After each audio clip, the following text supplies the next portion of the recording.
buenas noches, sean bienvenidos a su programa La Medida. Cerramos la semana con mucha información y análisis que estaremos presentándoles, temas destacados como por ejemplo la situación de las elecciones generales, que por cierto ya se va a lanzar oficialmente el programa de voluntariado. Si usted quiere participar en las próximas elecciones y también ser parte de este proceso como voluntario, preste mucha atención a lo que tenemos preparado para ustedes.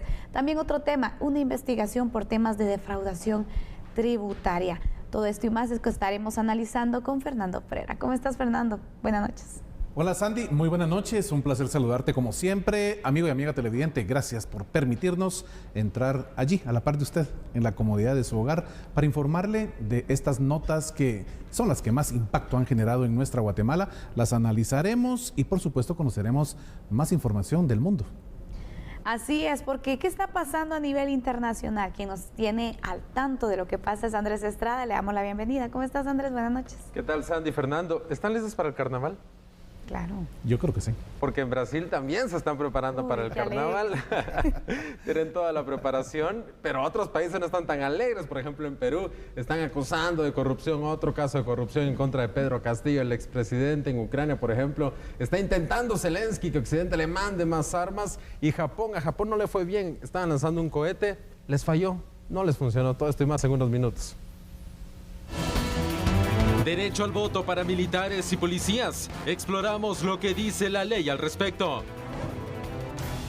Descubren estructura de defraudación tributaria. Le explicamos los detalles del caso ocurrido en Quetzaltenango. Esperan más de 9,000 voluntarios. Apoyarán el correcto desarrollo de las próximas elecciones generales. Celebran el Día del Ejército Mexicano. Embajada de México en Guatemala realizó un acto conmemorativo por los 110 años del ejército del país vecino.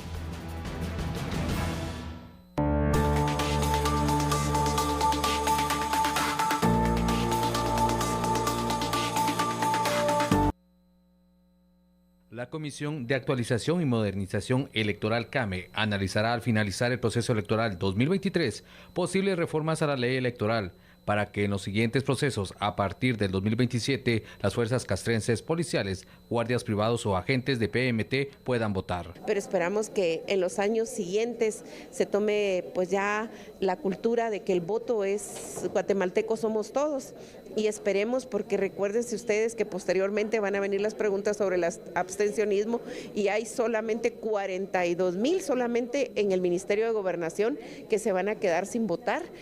Contemos y aunemos que cada municipalidad, principalmente las departamentales, tienen más de 200 efectivos de muchas veces de policías municipales o de tránsito, como le querramos llamar, y también ahora de turismo, y es lastimoso para el país que estas personas no puedan emitir también ese deber ciudadano de elegir, ¿verdad?, a sus autoridades, porque también las decisiones que las autoridades tomen puede beneficiarles o perjudicarles.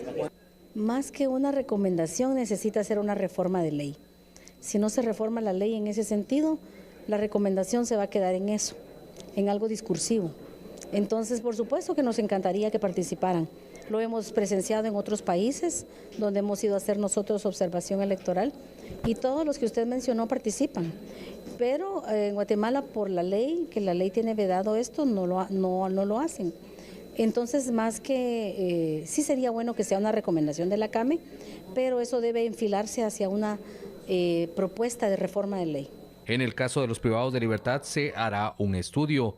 En las elecciones del 2019, 46,475 personas fueron excluidas del padrón debido a que estaban condenadas o eran parte de las fuerzas de seguridad como la Policía Nacional Civil, Ejército y Sistema Penitenciario. Además, se excluyeron de la Policía Municipal y Policía Municipal de Tránsito. Muy bien, veamos entonces y entremos de lleno con este análisis. ¿Es recomendable o no que las fuerzas de seguridad puedan participar activamente en las elecciones generales? ¿Sí se puede hacer? ¿Bajo qué contexto se prohibió en su momento que lo hicieran? Porque también todo esto tiene un antecedente, ¿no?, en el cual se fundamentó y que ahora se está analizando porque la realidad ha ido cambiando y también se está viendo de qué manera ellos pueden ejercer su derecho al voto. ¿Cómo lo ves tú, Fernando? Bueno, creo que el comentario es muy atinado en cuanto a que era un tiempo muy diferente al que estamos viviendo hoy. Sí. Cuando se estructura ese cambio de gobierno militar hacia el cambio del primer gobierno democrático de Guatemala, pues se da una estructura de ley electoral y de partidos políticos que pues trataba de, modernizar el Estado que venía siendo desde hacía pues ya demasiados años llevado por gobiernos militares y que obviamente se entraba a ese espacio de un trabajo de una Asamblea Nacional Constituyente en 1984. Se da esos estudios de constituciones de otros países para tomar los modelos que hoy por hoy son los que pues rigen la Constitución que nosotros tenemos como órgano superior jurídico dentro del país. Entonces, dentro de la misma Constitución hemos explicado que hay leyes contenidas dentro de ese cuerpo máximo legal. Y una de ellas es la ley electoral y de partidos políticos. Su rango es constitucional porque está contenida, está mencionada dentro de la misma Constitución. ¿Debe hacerse una modificación a la ley? Por supuesto, claro. ¿Es bueno o es malo? Si me preguntas, hay realmente muchos elementos dentro del Ejército y de la Policía Nacional Civil como de las policías municipales que como tú o como yo tienen la intención de querer aportar con su voto, pues lo que consideran mejor para Guatemala. Es un derecho que al final de cuentas está vedado actualmente para ellos, de manera que se pensó hace 30 años, ¿verdad? Más de 30 años, en que era necesario que todas las fuerzas castrenses, las fuerzas policiales, estuvieran en resguardo de los lugares en donde estuvieran las juntas electorales para, pues naturalmente, que todo se mantuviera sin ningún tipo de percance, sin ningún tipo de conflictividad. La misma conflictividad ha evolucionado, no es la misma en aquella época porque siempre existía a la que tenemos hoy. Entonces, el hecho de tener o no tener elementos de la Policía Nacional Civil o de elementos del Ejército votando, pues realmente la única diferencia que demarca hoy es la diferencia numérica, porque habrán muchos de ellos que tengan la preferencia hacia un partido, hacia un binomio presidencial, hacia algún diputado, hacia algún alcalde, pero sí se necesita demasiado análisis por parte de la comisión encargada de este tema para ver de qué forma se genera esa modificación a la ley electoral y a partidos políticos. Cuando se mencionaba sobre esta posibilidad, surgían algunas personas que pensaban que, bueno, entonces se iban a utilizar estas instituciones para poder pues manipular alguna elección. Pero yo creo que al final el voto siempre es secreto. Tú puedes decir, vaya, yo voy a votar por tal persona, pero al momento tú puedes tomar tu propia decisión. O sea, claro, ¿cómo vas a poder controlar esta situación?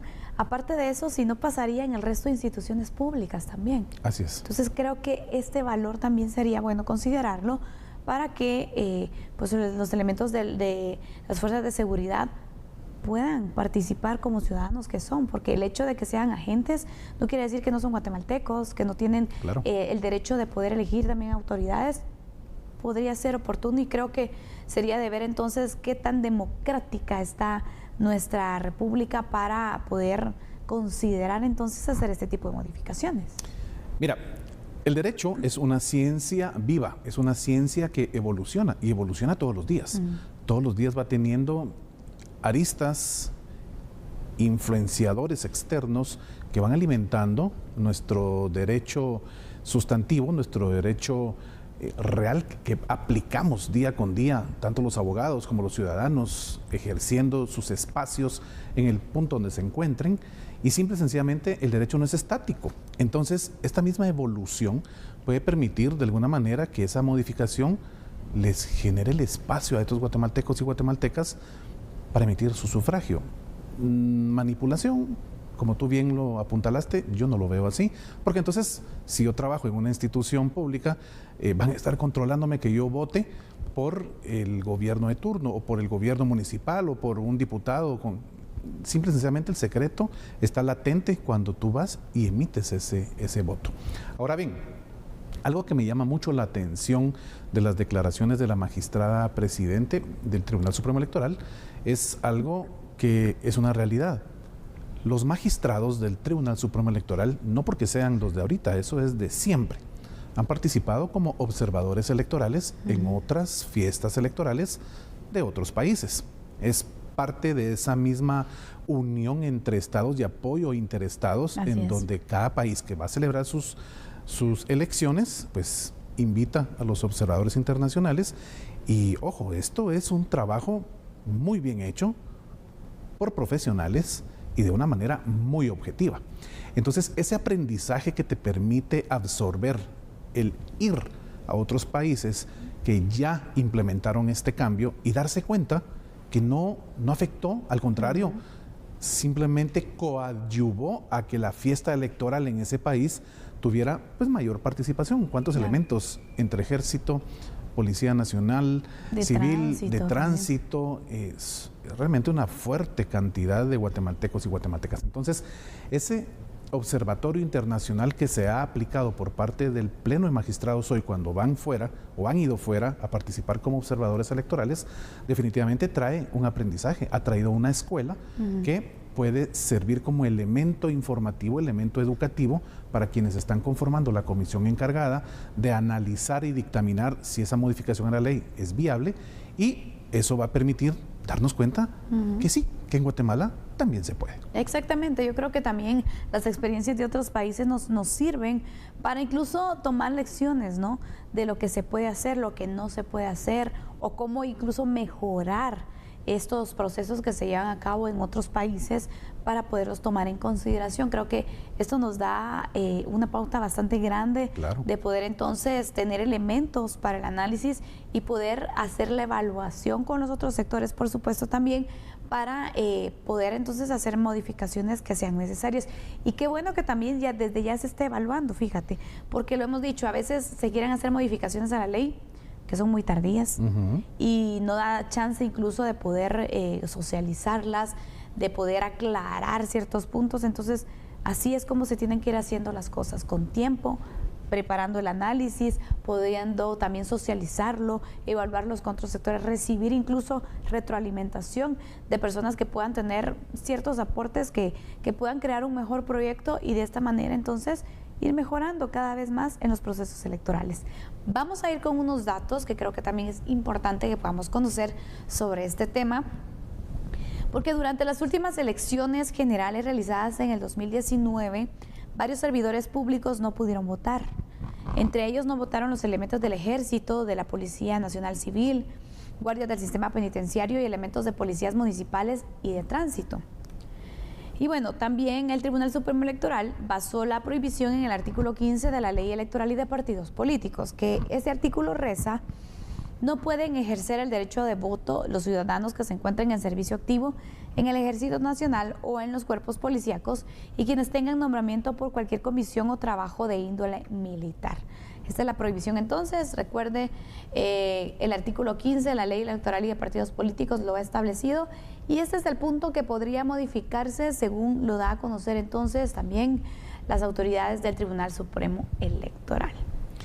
Es derecho sustantivo, ya lo hemos platicado en varias ocasiones. Ese derecho sustantivo es el que está contenido en cada hojita que usted cambia de una ley, o en ese archivo PDF que usted bajó de internet, y usted va viendo la página 1, la página 5, la 17, y usted va viendo las diferentes formas de aplicación de una norma, ¿verdad? Entonces hay artículos, hay capítulos, hay títulos dentro de la ley, y ese derecho sustantivo, por supuesto, que es susceptible de modificarse toda vez se agoten los procedimientos establecidos en la ley para el efecto. Acá, simple y sencillamente, es abrir un espacio para pues, un grupo, un sector de la sociedad guatemalteca que ya por años, ¿verdad? Son realmente cuántas décadas en que no han podido participar, y simple y sencillamente decirles: miren, pues esta fiesta también es de ustedes. Usted es guatemalteco, guatemalteca, usted ejerce un trabajo que al final rinde sus frutos positivos para la sociedad guatemalteca, y pasaron 4 años, así que también usted puede venir y ser parte de esto. Naturalmente se necesita un ordenamiento. ¿Por qué? porque si van a estar elementos de la Policía Nacional Civil, elementos del Ejército, elementos de las policías municipales, incluso los elementos del sistema penitenciario, con ese permiso para ir a donde les corresponda votar, ojo, no podemos dejar sin la cantidad de personal necesaria, porque muchos de ellos no viven en el lugar en donde están ejerciendo su trabajo. Entonces, pensar, a ver, hablemos de un número utópico, 5,000 agentes, y esos 5,000 agentes se van a repartir dentro de ¿cuántos municipios? ¿Verdad? No podemos afectar la institucionalidad de quien presta ordenamiento en el tránsito, uno, ordenamiento en la paz social. Entonces, habrá que hacer el esquema, la hoja de ruta. Para eso se tienen a los funcionarios a cargo de las entidades correspondientes, a todos los empleados públicos que pues, para eso están allí, para ejercer su conocimiento, y por eso vengan un salario. Entonces, simple y sencillamente, tienen una fortaleza de conocimiento muy amplia para poder decir, ok, la mejor manera de poder hacer esto, pues, es de esta forma. Y darles entonces ese espacio a tantos guatemaltecos y guatemaltecas que sabemos que cada 4 años solo se quedan viendo y deseando querer ser parte de esta fiesta de elecciones en el país. Esa logística creo que va a ser la que podría marcar algún tipo de inconveniente. Porque, por ejemplo, sabemos que los policías, los del ejército, es decir, todas esas personas que ahorita no pueden votar y que se está considerando que lo puedan hacer, ellos van a estar prestando el servicio, porque obviamente se necesita seguridad, se necesitan agentes de tránsito que puedan ayudar, son indispensables también en este proceso electoral, en el tema de logística, en el tema de seguridad, de prevención. Entonces, con el tema de que, por ejemplo, si tú quieres cambiar el domicilio para poder votar, digamos, bueno, Fernando, te va a tocar irte a trabajar a Jutiapa, pero tú estás aquí, bueno, entonces voy a cambiar mi domicilio y voto en Jutiapa. Hay un periodo en el que puedes hacer eso, que ahorita ya se venció. Por supuesto. Entonces, imagínate, normalmente la logística se hace unos meses antes, no con tanto tiempo de anticipación como para que tú puedas prepararte incluso para hacerlo lo correspondiente y poder votar. Entonces, esa creo que va a ser una de las limitantes que se puedan tener, porque los agentes normalmente saben unos días antes dónde les va a tocar que cubrir, dónde les va a tocar que hacer el servicio, y lo comparo con el tema de la labor periodística, por ejemplo. Como periodista de calle, sabes unas semanas antes dónde te vas a ir, o una semana antes, por ejemplo. Y si tienes suerte, si donde vas a quedarte cubriendo, tú puedes votar. Si no, pues te toca quedarte sin votar. Entonces, creo que esa va a ser otra de las situaciones que también se podría tomar en consideración, porque no te va a servir de mucho que puedan votar si de todos modos en la práctica no lo van a poder hacer. Por eso deberán hacer muy bien ese dictamen, analizar la hoja de ruta y tener en cuenta incluso los puntos de conflictividad electoral, que son pues, una gran cantidad de municipios. Así que estaremos pendientes para informarle a usted de todos estos cambios. Bueno, sí, vamos a finalizar nuestro primer análisis. Haremos una pausa. Regresando, hablaremos sobre una investigación por temas de defraudación tributaria.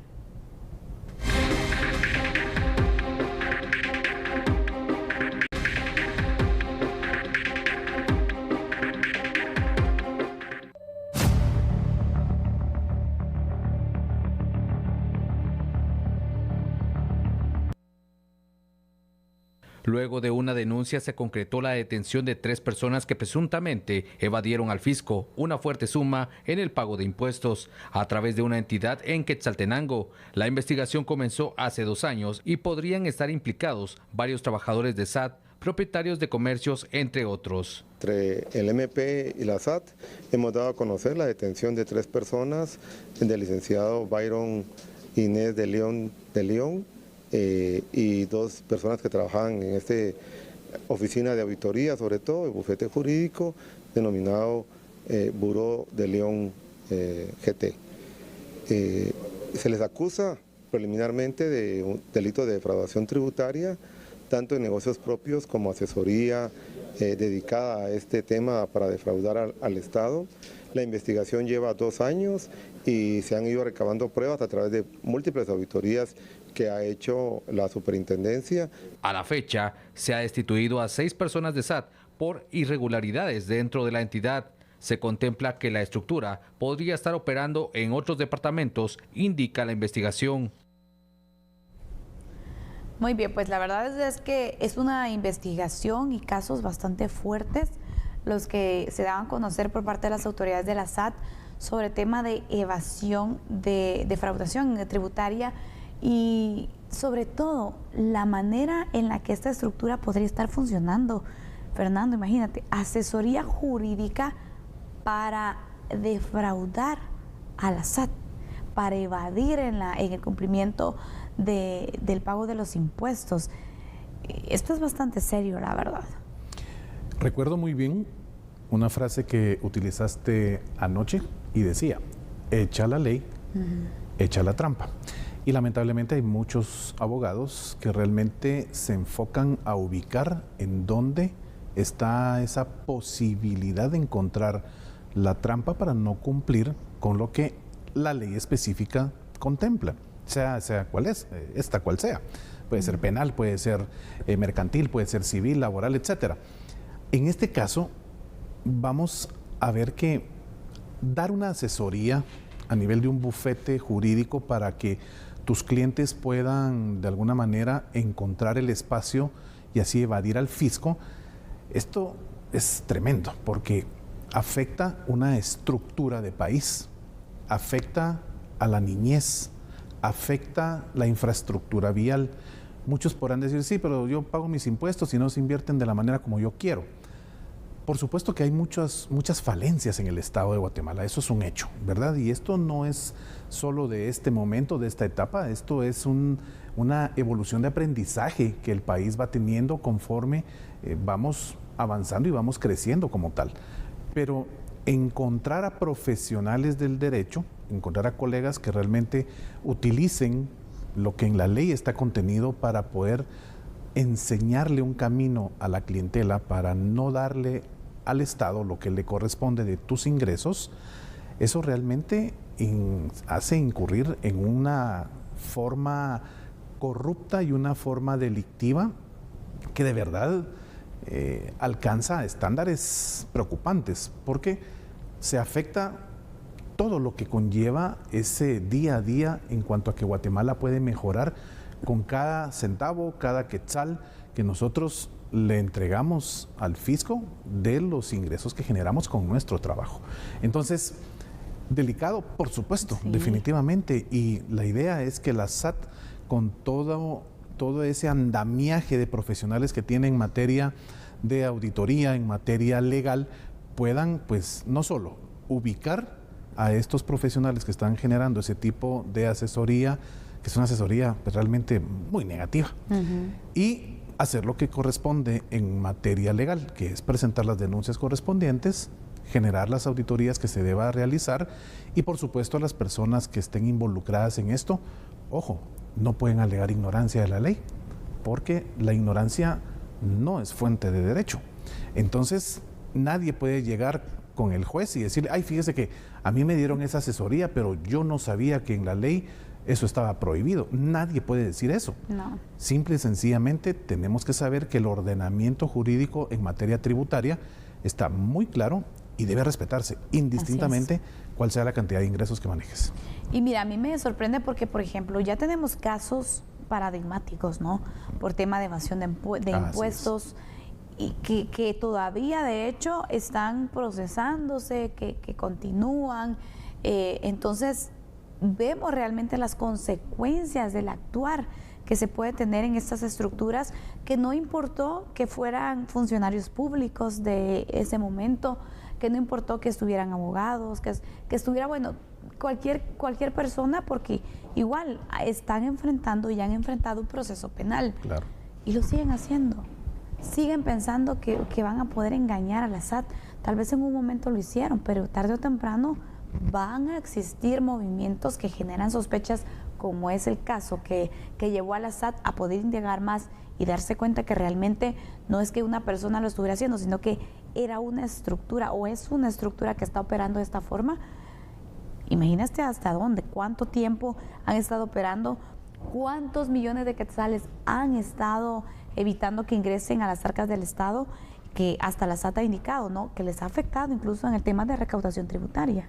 Y la actitud puede ser aquella de, bueno, pues yo me siento realmente muy pilas porque estoy logrando evadir al sistema y estoy engañando al sistema. Y como bien dices tú, posiblemente la primera, la segunda vez lo logren hacer, pero hoy los sistemas de la SAT están muy modernizados. Y aunque haya gente dentro de SAT que esté apoyando a estos bufetes, porque se necesita siempre alguien que apalanque desde adentro esto que se está generando, se les va a ubicar. Todo hoy está codificado, todo hoy es con un acceso determinado de una persona en donde queda registrado el movimiento, la hora, el día, qué fue lo que hizo. Entonces, vienen las consecuencias jurídicas después bien complicadas. Sandy, estamos hablando de cárcel de muchos años y multas que realmente superan los 6 dígitos. Entonces, ahorita puede estar alguien diciendo, sí, pero me estoy haciendo de dinero de una manera fácil porque con mi asesoría y conocimiento logré encontrar esa laguna jurídica donde la SAT no llega. No se preocupe, va a llegar. Y el problema es que va a traerse a su cliente, se va a traer a las personas de dentro de la SAT que puedan estar apoyándole en ese esquema, pues que al final es un esquema corrupto, y por supuesto las personas que dentro del bufete hayan participado activamente, como los intelectuales en materia de esta generación negativa hacia la recaudación fiscal. Las consecuencias se van a ver y no hay dinero que pueda alcanzar para enfrentar un proceso penal. Es bastante caro el proceso penal. Pero vamos a ir con unos datos porque la SAT detectó esta situación y ya tomó una decisión, ya tomó una acción con la presentación de la denuncia ante el Ministerio Público por la posible comisión de hechos ilícitos relacionados con defraudación tributaria y casos especiales cometidos por una empresa de auditores. Según autoridades de la SAT, esta empresa indujo en un error en la determinación y pago de sus obligaciones tributarias al Estado guatemalteco. Por tal motivo, el MP ejecutó ya allanamientos en Quetzaltenango, los cuales dieron como resultado la aprehensión de 3 personas. Bueno, la Superintendencia de Administración Tributaria SAT afirma que toda acción y toda toma acciones para hacer cumplir el pago de impuestos y evitar la defraudación tributaria está entonces en ese proceso. La institución señala que es importante cumplir con sus obligaciones tributarias para evitar este tipo de delitos. Estos hechos pueden llegar a afectar la integridad de las personas y de su negocio. Igualmente, repercuten sanciones que podrían provocar pagos adicionales y también la privación de su libertad.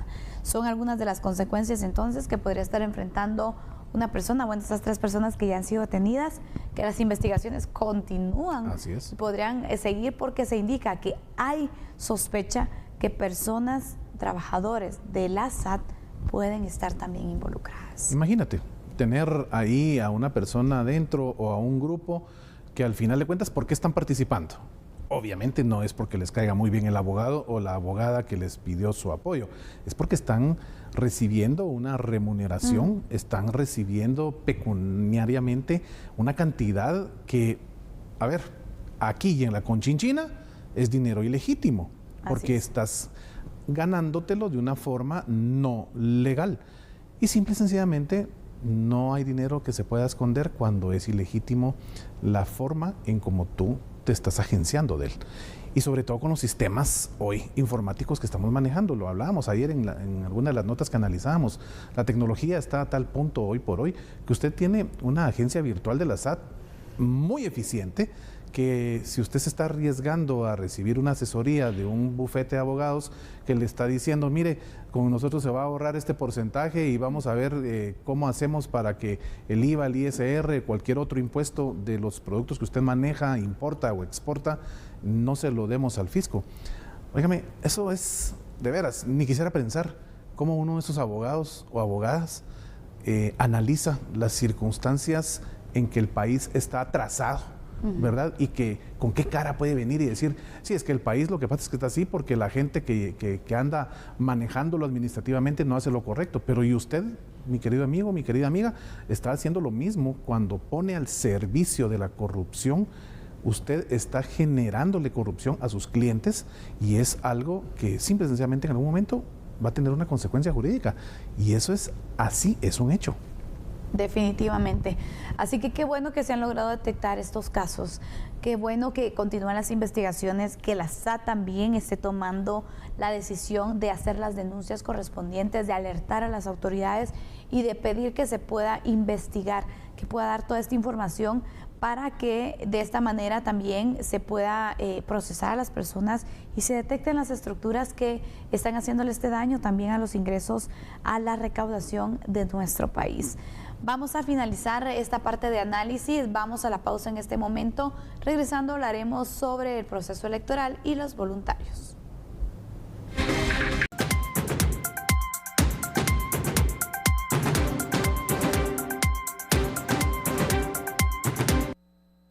La meta de voluntarios es de 9.623, pero a la fecha se tiene la mitad. Sin embargo, se esperan entre 13.500 a 14.200 ciudadanos de 15 años en adelante. Es decir, a pesar de que, como bien dicen los magistrados, la pandemia mermó mucho por la dinámica virtual, la participación, el retorno fue mucho más grande de lo esperado y la activación de hoy por hoy de 4.670 voluntarios es ya bastante alta. Pues ahora, dentro del esquema propio del voluntariado, hemos pensado que no necesariamente se tiene que ser muy joven para ser un voluntario. La juramentación de los voluntarios será el próximo 14 de mayo. Bueno, pues dentro del proceso electoral sabemos que se necesita mucha ayuda. Y por eso juegan un rol muy importante los voluntarios que hacen un trabajo grandioso también en este proceso. Y será este 18 de febrero entonces cuando se oficialice la convocatoria para que las personas que deseen participar de forma voluntaria lo puedan hacer dentro de este proceso en temas de logística y bueno, tanto que se necesita y tantas personas que se necesitan, Fernando, para que puedan apoyar en el proceso electoral. Fíjate que a mí este grupo de voluntarios del TSE me encanta. Es un grupo sobre todo de jóvenes, pero no solo jóvenes, hay de todo.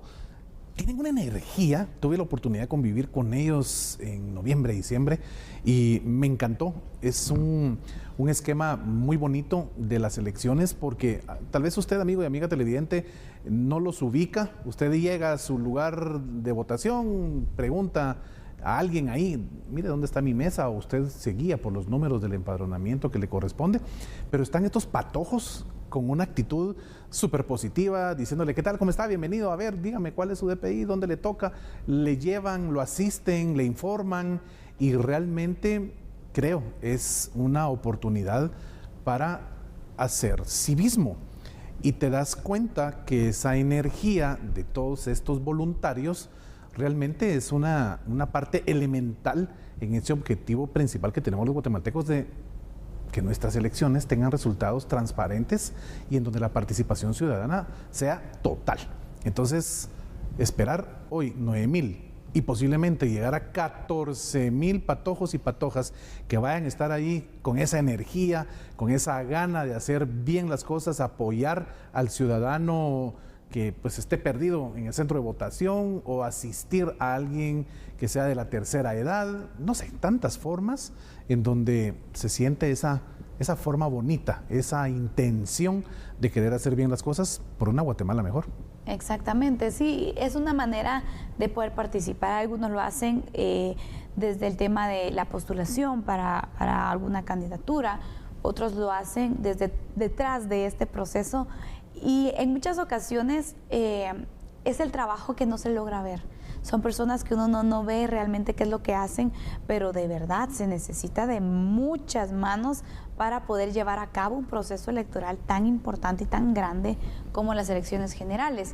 Y que realmente creo que es más la satisfacción de poder decir, bueno, ayudé a mi país, serví a mi país desde esta parte o desde esta función también del proceso, que lo que llena, porque he sabido de voluntarios que han estado en varios procesos electorales. Entonces también puede decir alguien, ay, pero estar todo el día y no les pagan, ¿no? es una forma de, como tú dices, de hacer civismo y de poder amar al país también. Totalmente. Mira, yo te digo algo, acá lo mencionabas tú hace algún momento en la nota anterior, tenemos esa categoría de los funcionarios a cargo de las instituciones, ¿verdad? Tenemos a los empleados públicos, están allí devengando un salario y bueno, pues hacen su trabajo como corresponde administrativamente hablando, para eso se les contrató. Pero todo este grupo que en materia de elecciones llega y dice, aquí estoy, presente, necesitan voluntarios, yo soy el primero. ¡Wow!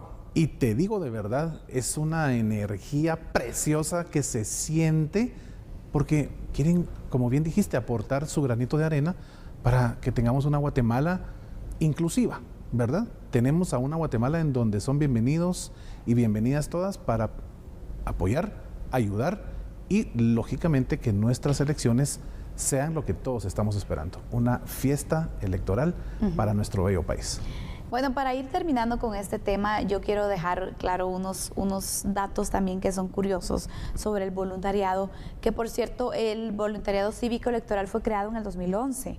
Y a lo largo de este tiempo, sus integrantes, en su mayoría jóvenes, han participado en numerosas actividades cívicas y han apoyado a la ciudadanía para ejercer el sufragio en 3 procesos electorales y una consulta popular también. Los voluntarios son coordinados y organizados por el Departamento de Promoción Cívica del Instituto Electoral del TSE y los encargados departamentales del voluntariado. El papel fundamental de los voluntarios que participarán en las elecciones generales es la asistencia en el voto prioritario, es decir, ayudar a que las personas con discapacidad, adultos mayores y mujeres embarazadas ejerzan su derecho a votar. Además, tendrán a su cargo orientar a las personas sobre los centros en los que les corresponde emitir el sufragio, así como la mesa asignada para el voto.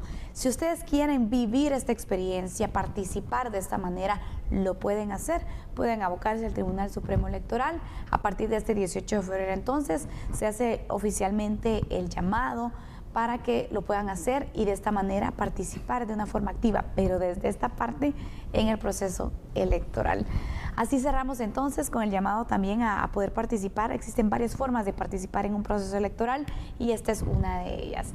Fernando, cerramos así la semana de análisis.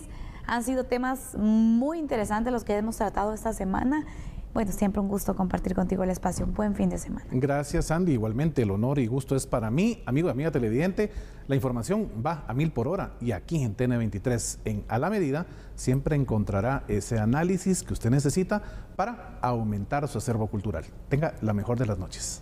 Nosotros, antes de irnos a la pausa, conozcamos otras noticias, porque la Embajada de México en Guatemala realizó un acto conmemorativo de los 110 años del Ejército Mexicano. Embajada de los Estados Unidos mexicanos en Guatemala celebró este día los 110 años del Ejército y la Fuerza Aérea de ese país. Al celebrar nuestros primeros 110 años de existencia, es menester recordar que en cada misión hemos probado que México jamás se rinde, que nuestro espíritu está siempre alerta y en pie de lucha por la paz, la justicia social, la seguridad y el desarrollo de nuestro pueblo.